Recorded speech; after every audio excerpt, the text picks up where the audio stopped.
a big cheer for all of us. Thank you. Before we get started, and since I'm here to speak about finance and Moolah, there is a little game that we're going to have. It's a treasure hunt. Yes. And your two Krishnas have been very kind. So they said we want to sponsor and we want to, yeah, so relax. So the treasure hunt is just within this room, okay? In fact, just here, not even on stage. You have only 30 seconds. Oh my God. Okay, and I'll tell you what the treasure is. A 2,000 rupee note. 20 2,000 rupee notes are here. So your time starts now. Within 30 seconds, whoever gets it is going to get the prize. Quick, your time has started. Just look around in this room. It can be beneath your chair, wherever. Ma'am, where you kept? Eyes up. Can I request you to please settle down?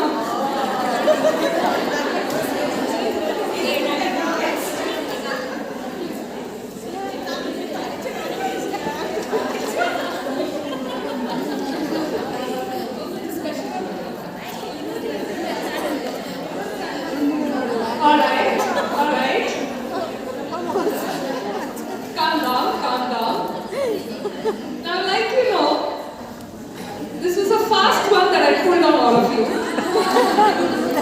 And the reason I wanted to highlight this was, most of us, especially women, we are so vulnerable.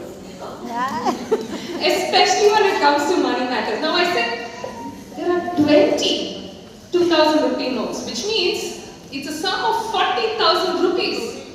You think Krishnas are ready to give that? Definitely not. Sorry, no offense. Right? So, when it comes to money, just take that moment's pause.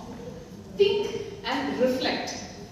Just that second. You should have just immediately, your bulb should get in and say, oh, can this be real? And not only with finance. I thought Sangeeta is saying anything in life, you will have to just be a little extra cautious, because like I said, most women, including myself, we just tend to get overly vulnerable. So that's, this activity was aimed so that you could remember this, right? Okay, awesome. So now let's get into business. I want you to imagine you have a brilliant business idea. Imagine you have an investor who's ready to invest millions of bucks into your business. It's a great business idea. There's nothing stopping you.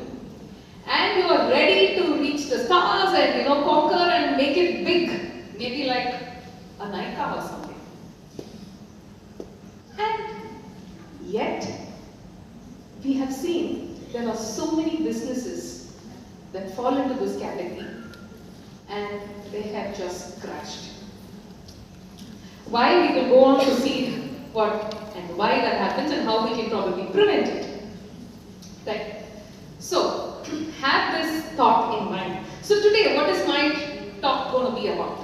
We're going to mainly have 3 takeaways from my talk. So the first thing would be how to enhance your financial prudence. That was the activity based on that, but still we're going to see some more on financial prudence. The second takeaway for you is to see how you can enable better financial growth for your business. And the last thing would be how you can empower your business for financial high performance. So are we ready? Are we together on this? Yes. Any more energy? Yes, that's it. That's the awesomeness of women. Amazing. Great. So, let's first look at some of the common causes of financial problems. Now, businesses, you can have umpteen reasons why a business fails. And of course, a common thing is your finance. Not managing the finance properly. That's a common reason. And under finance, why does the finance fail? If you will look at three common reasons. First is poor cash flow management. You know what I say? Cash is queen. We've been so used to hearing cash is king, but cash is queen in our case, right? So it's like our breath, how you cannot live without oxygen, right? So you need to focus on cash. So your cash flow management is an issue. Lack of financial discipline. So I'll give you an example of a client of mine.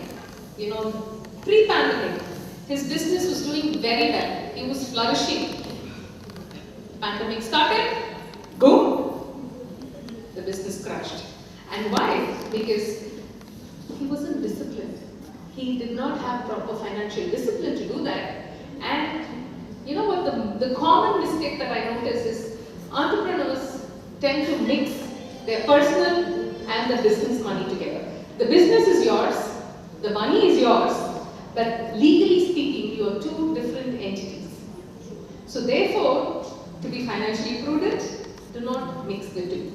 So you pay yourself a salary from the business. End of the year, when you have some extra money, pay yourself a bonus, right? So you need to get into this sort of a discipline to manage. The third common thing is insufficient financial planning. How many of you have heard of housing.com? Yes? So you know what the founder, I think Rahul Yadav, what he says is, I scaled up my business too fast. Scaling up is good, it's great for a business, but if you're not planning for it, especially from a finance perspective, it can damage your business. So these are some of the common reasons why a business could fail from the finance perspective. Now, having said that, finance, I know most of us don't like it. Yeah? Yes. Yes. I know. So most of us don't like it, and it's easier said than done. But let me share. We want the money, but we don't want to get the Exactly. So now I'm going to step into your shoes and give you a little trick, a tip to how to manage it from out here. So are we ready? Yes. So I say, go mad. Okay, you must be wondering why go mad. I'm an acronym person. I love sharing acronyms simply because the recall value is high. So how do you approach that? M is your mindset. It's all out here, right? If you think you're going to dislike finance and it's not my cup of tea, yes, it's going to be like that. If you can shift that thinking in your head, that would help. A is acceptance. Yes, I'm probably not good at it, but I'm going to get better. I'm going to be mastering it, and I know how to manage my business, right? So A is your acceptance, and D is to develop. Develop the required skill set, right? Now, when we were born, did we know how to walk? No. It was something that we acquired as time went by. So it's all out here, so just go ahead and get at it. So, tell me something. Why does your business exist? Why does your business exist? All of you are here doing some business or the other. But why does your business exist? Anybody? To solve problems with clients. To solve problems, great. Because we were able to make a living out of it. Make a living, okay, very good. Opportunity. You're good at your craft. You're good at your craft, yes. To make money. Employment to make money, yes. That is exactly what I was looking for. Your business, however big or however small it can be, a business is meant to make money. The opportunities that you spoke about, you want to serve your clients, I keep giving different answers. It's my passion, and so all that is, yes, great. But you can do that in charity as well. So the differentiating factor is the money. A business has to make money. So you need to approach your business with that mindset. So let me tell you a little story here. By the way, any startups here? All of you are in the business. Okay, great. So this is a real life story about this startup in the US. It's called Home Joy. What cleaning of home, the facility management of the houses. Now this startup, when it was started, they got investors. They were financed for $38 million, right? They had investors who invested into this business. Now, what were they charged? Their cost. Their cost to go and clean each house in the US, their cost was $35 per house. Okay? And what were they charging their customers? Only $19. The market price for cleaning was about the range of $80 to $85. So their competition used to charge $80 to $85, and these people were charging just $19. I mean, this is a no-brainer, right? Your cost is higher than your selling price, and you're really underquoting. Now, how were they able to manage to do it? Because they were funded. And what was their thought process? Their thought process was, if we charge so less, we're going to have a huge number of customers. And then slowly we'll keep increasing the price, and we will dominate the market, we will be the sole people, whatever. This was the thought process. So, what did they do? They spent millions of bucks on promotion, advertisements and stuff like that, digital marketing, whatever. They spent millions of bucks. And they hope they will get repeat clients because they're charging so less, so they'll be getting customers again and again. And basically, they had all the wrong assumptions, and of course, the unit economics of the entire thing was flawed. Of course, you don't even need to be a graduate, even a child can tell you, right? But yet, this is the reality, this is what they did, and needless to say, they had to shut shop. So, what are some of the common mistakes many people tend to do is, when it comes to business, oh, I am different. My business is different. My business is so unique, right? So all this is not going to be happening to my business. This is not going to happen to my business. It probably happens like, how when the corona started, we all used to be, oh, it's not going to come to me, it's for others, It's a similar attitude. The customer retention,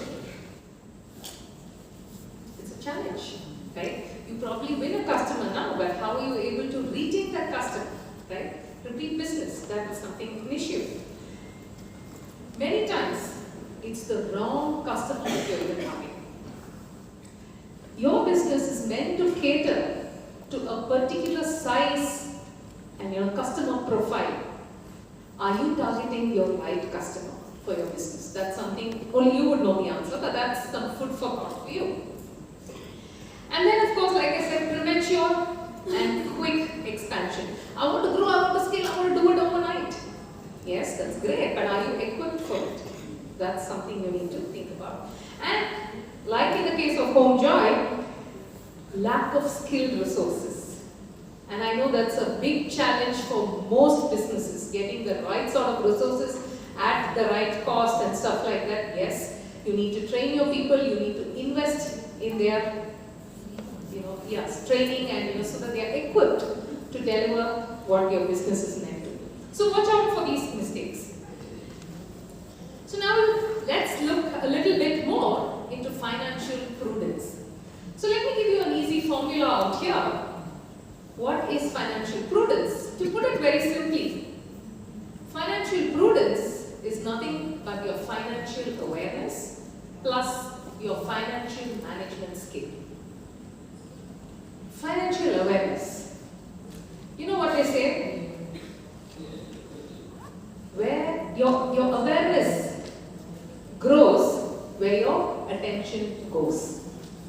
So are you focusing on the finance matters of your business? You need to know some basics about your business from a financial perspective. And that solves for 50% of it. For the balance, of course, what can you do? Equip yourself from financial perspective. Attend workshops. You have Biju, who's a chartered accountant. I'm sure he can train you all. So attend workshops, read books. My book is also there. One is what the finance, another one is where's the Moolah. Apart from that, of course, there are many other books. Hook on to stuff in YouTube channel. I have a channel as well. Network amongst your industry peers. If you find some of you are into somewhat similar businesses, get to know from each other the tips and tricks of your trade, what is applicable. So there are different ways. So the bottom line is you need to be aware financially, right? So that is that. And talking about financial management, like I said, cash is so essential. So let me share a cash mantra for you. Again, it's an acronym, easy to remember. Cash for cash. What does C stand for? Collect on time. Especially if you give credit to your customers, ensure you're collecting on time. It can be 2 months, it can be 3 months, whatever is your agreement with your client, ensure you collect within that day. Because if you sleep on it, you will forget, the client will also forget. And there could be a change in the client's place, different things, so go ahead and collect on time. A is to anticipate. Anticipate your money in and money out for your business. Many times I have noticed, for example, let's say you want to invest or buy some equipment for your business. You may have the cash for it right now. But let's say it could be October or November when it's a Diwali time and you need to pay Diwali bonus for your staff. So that time you could probably have a slight cash crunch. So cases like that, just anticipate how much money your business requires. Right? S is to systematically monitor. Monitor the cash position at any point in time. You need to know how much is the cash for your business, not your personal cash, not your assets, how much the business can afford. Look at your business as a different entity. Right? So systematically keep monitoring, and H is the habit of reserves. Now, this cash mantra I have been sharing it during most of my talks, even pre-pandemic, and I think the pandemic just went on to prove how important it is for businesses to have some sort of reserves, because that's what keeps you moving ahead. So that is the cash mantra for you. Now, Dr.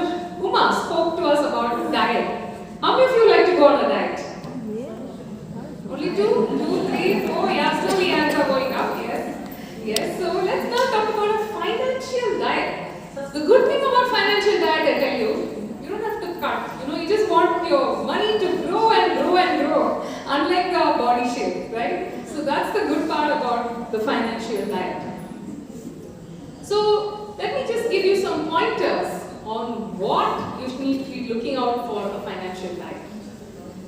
First, have your financial goals for your business. What is it that you want your business to achieve? How much you want your business to grow? How much money you want to make? How much money you can pay yourself? How much bonus? How much everything. So have your financial goals intact. Second is to have a financial budget. Because sometimes we tend to go overboard. We are impulsive sometimes, right? And money just leaks. So if you have a financial budget in place, you're probably able to control your expenses, and you will have better visibility about your business. The third thing is to see how can you actually maximize your income. Can you do something else? Are there different ways you can multiply your business? Can you give some parallel thing or something in addition in the related space that your business is in? What are the different ways your top line, your income can grow? Of course, how are you controlling the spend?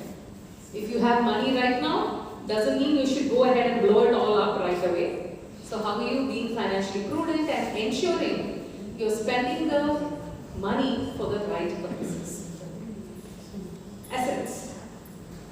Do you know the difference between an appreciating asset and a depreciating asset? Because many times we just look at an asset just as an asset. But learn the difference between an appreciating asset and a depreciating asset. Just to give you an example, let's say you bought a new car. Depreciating.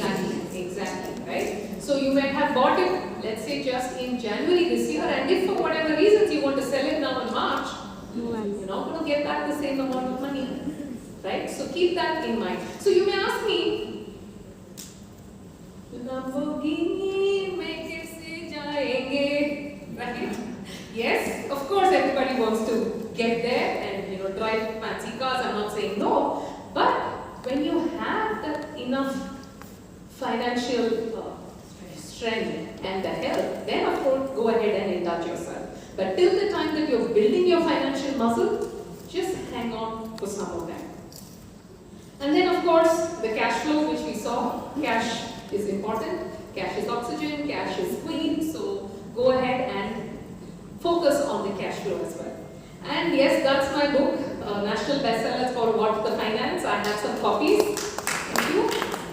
So yeah, you can pick up some copies if you're interested. It's very simple, practical, and it also has the financial story of some of the very successful entrepreneurs in it. Sangeeta, what's the example of an appreciating asset? Land, for example. Because if you buy it, For that.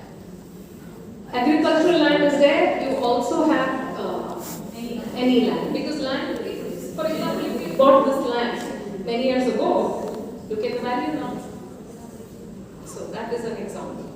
And it can also be your stocks. But land is the percentage. Of course. No, it can also be your stocks, equity, mutual funds, stuff like that, which also. So ready for the financial diet? Yes. Yes. Okay, great. So I have a little song for all of you, and I'm going to sing it once. And the second time, it's a very small, short song. Since I saw you all dancing for it, I would like you all to dance for it as well. Okay, so just get up on your feet. So sitting is the new smoking. Did you know that? Yes. So I'm going to sing it once, and then the second time, I want you all to be up on your feet and dance. Very small, short song.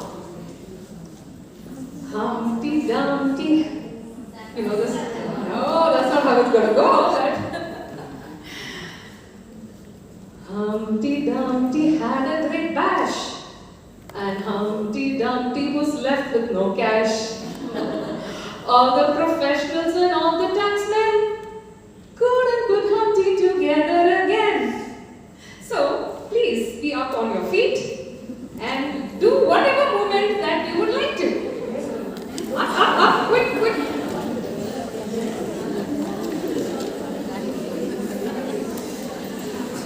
Right. Humpty Dumpty had a great bash. Humpty Dumpty was left with no cash. All the professionals and all the taxmen couldn't put Humpty together again. Thank you, you are awesome.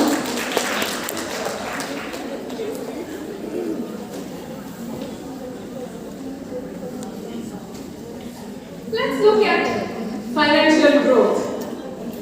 What does growth mean to your business? I want you to just think about this, because growth could be your top line growth, your bottom line growth. It could mean you want to be debt free.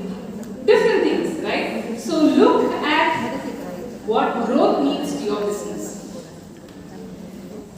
Now, these are two charts I have for you, very easy to read.